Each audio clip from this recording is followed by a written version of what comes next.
I'm good. It doesn't matter. Whenever you feel is best. I appreciate you, man. Where are you calling from today? Gate City, Virginia. Awesome, man. Tell me a little about growing up there. Yeah, I think Gate City definitely molded me as a person, and how I hold myself today. So yeah, I'm definitely grateful growing up here, and just living in a small town. It's a lot more difficult to make it to the big stage. So I mean, I feel like it'll be something that makes me even more proud being where I'm from. What are some of the biggest things that you learned from Patrick Ewing just during your time playing for him? I would say the biggest thing would be consistency. You have to be great every single day.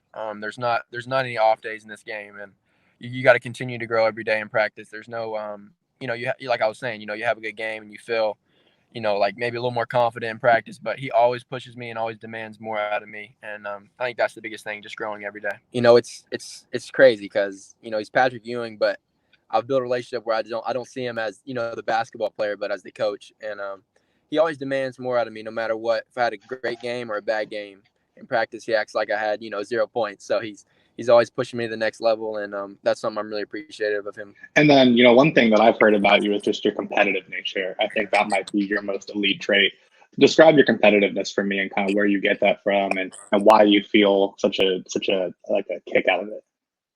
Right. So I don't know. I would like to say that I was inspired by somebody or something like that, but I literally was just born with it. I hated to lose. I always wanted to be something big, and my sister probably helped me mold that. She was 4 years older than me and a great athlete, and we would fight over everything. We would try to beat each other in every single detail around the house. So I was something I was born with, and I continue to keep a chip on my shoulder after all the comments, good and bad.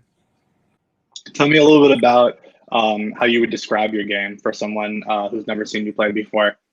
Right. I'd say, like you were talking about, the biggest thing to me is I'm a competitor. And I feel like I'm a guy who gets myself better, but also gets my teammates better every day. I'm going to demand greatness out of everybody, and I would say I'm obviously a scorer. I feel like I can make the right play, and that's something that I need to grow at. And obviously, shot decisions I need to grow at. But my biggest thing is I'm a winner, and I'm a competitor. Anybody whose film you watched that you kind of see yourself kind of resembling a little bit? Right. So when I watch film, I don't usually watch the athletic guys. I'll watch the Steve Nashes, the Jason Kidds, the Kyrie Irving. Like that's what I feel like I could add to my game. I feel like I have the athleticism, but I need to know how to use it, and also you know how to score without using it sometimes. Hmm. I think that's very smart. And I know that, realistically, you're also one hell of a dunker.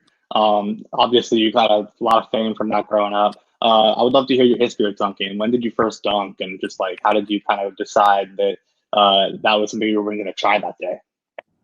Right. So I love dunking. I always loved it. I really didn't have a lot of athleticism going into my freshman year, but my sophomore year we were kind of at a AU This is high school, right? right, exactly, in high school, Yeah. and I really didn't have a lot of athleticism, but it was like it clicked one warm ups, and I started dunking, and my friends was like, "Yo, like, what is going on?" And it was just like it was kind of history from there, and it just something I fell in love with in the craft and all of that. And you started getting pretty famous from it. Slam was posting about you and stuff like that. How did you kind of stay grounded and not let it get too much to your head? Being now a viral dunker. Right. I think the biggest thing was being here in Gay City. Nobody really treated me too different. I remember we'd go different places, and people would ask for pictures, and I'm like, that's weird. You know what I mean? I didn't think people Yeah. would want pictures with me, but just my humble upbringing, I think, was the biggest thing that kept me focused, and my determination to be better. And what is your vertical leap at now, if you have any idea? We measured before the season; it was at 48 inches. Jesus Christ, that is very impressive. Where does your jumping ability come from? Do your parents, like, would they have a history of that? My dad definitely thinks it was him, but we used to work out a lot. We still work out on a lot of footwork and a lot of explosion, and I think that really helped me get over the hump of dunking and making that leap.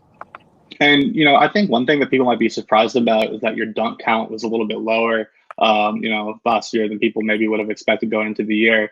Is that something that was intentional for you? Or did you try to make your game a little bit more rounded out, or like, how did that come about? I dealt with a lot of things last year, but it's not something I was really focused on. I definitely love dunking. I always will love dunking, but maybe I'll get some more opportunities in the future. But I was really focused on my 3-point shot and my pull up game and trying to show that I have more to my game. Tell me a little bit about your game and transition offense. I think that's something that, that's where you're getting a lot of your finishes from.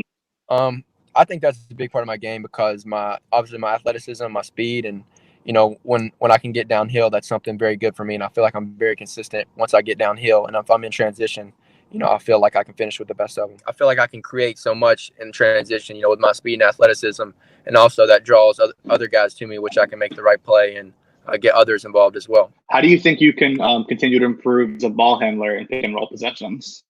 Right. I think this year that ball handling was one of the things I really worked on, and I felt way more comfortable. It's a comfortability thing. I think anybody can do the stationary dribbles and stuff like that, but I really worked on just in the system, in our system, working on my handles, what moves I can make, and in transition, I feel like my handles definitely flourished this year compared to last year. I mean, one thing I like about you is that you don't turn the ball over very often. That's one thing you learn to do if you want to stay on the floor. You don't turn the ball over. So that's something from the jump. When you turn the ball over, it's almost an automatic point if it's in transition. So that's something that I really care about and take pride in. I think especially for someone your size, you draw a lot of contact. What are some strategies that you use to continue to draw contact from the opposing defender? I think it's honestly a feel. Maybe you've hit a couple shots in the 3-point line, and if you can get your guy up and draw the foul. Any great offensive player, is really good at drawing fouls. You see James Harden; he's probably the best at it right now. It's honestly a craft, and it's something I'm going to continue to work on and try to continue to excel at. Tell me a little bit about your defensive mentality and how that's going to improve as you continue to get older and more developed. Right. I think the biggest thing is learning where to be at the right times and when to be in help and when not to be in help. And I think on ball, I can be a really good defender, and that's something that I look forward to getting better at and challenging the top guys with. Honestly, I think I can become a lot better defender with my athleticism, and that could be really big for me in my future. In terms of just how you've been spending your time during the virus, what are some things that you've been doing just for the most part around the house and everything? I've really been focusing on stretching, honestly, and I got a sauna and I try to get loose and try to extend my muscles, and also I'm trying to do a lot of core and just trying to better myself in the weight room as well. Also, with the vertical that you have, any chance of potentially being in a contest one day, you think? I definitely for sure would. Definitely think I would do that for sure. It would be very exciting and something I would definitely look forward to. What are some goals you have? A lot of people want to make the NBA, but I want to be unforgettable. I want to be in the NBA, and I want to be in the NBA for a long time, and I want to make a big difference, and I want to inspire other people. What are some ways that you think you could make a difference? Obviously, I think I can become a great scorer in the NBA. I think that I can make a lot of people better, and I can definitely run a team and win. I think that's the biggest thing these teams are looking for is people who win. Awesome. Anything that people maybe don't know about you that they'd be surprised or interested to learn? I'm just a normal guy. I feel like people put a perception on me, but I guess my music taste, a lot of people are surprised. I listen to, a lot of old music. But yeah, that's about it. I kind of got a weird genre of music. I like a lot of old school, like Rob Thomas, Fleetwood Mac, and then I love Hall & Oates, and I also love the new stuff. You know what I mean? I love the hip hop and rap and pop. So, what are some of the rappers that you like? Obviously, I love Drake. I love I like the Lil Keed. I like the Migos. Just the mainstream guys. What are some shows that you're watching? I watched a little bit of All American. I couldn't really get too much into it. Love Stranger Things when it was out. I really enjoyed that. I'm trying to think of some other. I watched a lot of movies, mostly. What's your reputation on the team? What do people like kind of say about you? Just when they talk about you on the team. I'm definitely a serious guy, but I'm also I joke a lot. The guys know that, and I talk a lot. I might annoy them sometimes, but they know it's all love at the end of the day, and I feel like we have a pretty good relationship, all of us on the team. You could talk to an NBA GM right now. What would you tell him to convince him to draft you sometime? I would tell him that the biggest thing with me is I'm going to continue to get better every day, every year. If you see my jumps from the year before to the year before, it's always a big jump, and that's going to stay consistent with me. And I'm going to be a good locker room guy, and I'm going to make everyone else better around me. Awesome. Cool, man. Anything else you think would be good to add for a story like this one about your background or about, some goals for yourself, anything, beyond basketball? I think we covered it, man. I really appreciate you doing this with me, though. Yeah, dude, it was a lot of fun. It was really great to get to know you. I mean, I've been watching you dunk since you were, young. Well, thank you, man. I really appreciate it. Cool. Sounds good, man. I'll talk to you soon. All right, appreciate it.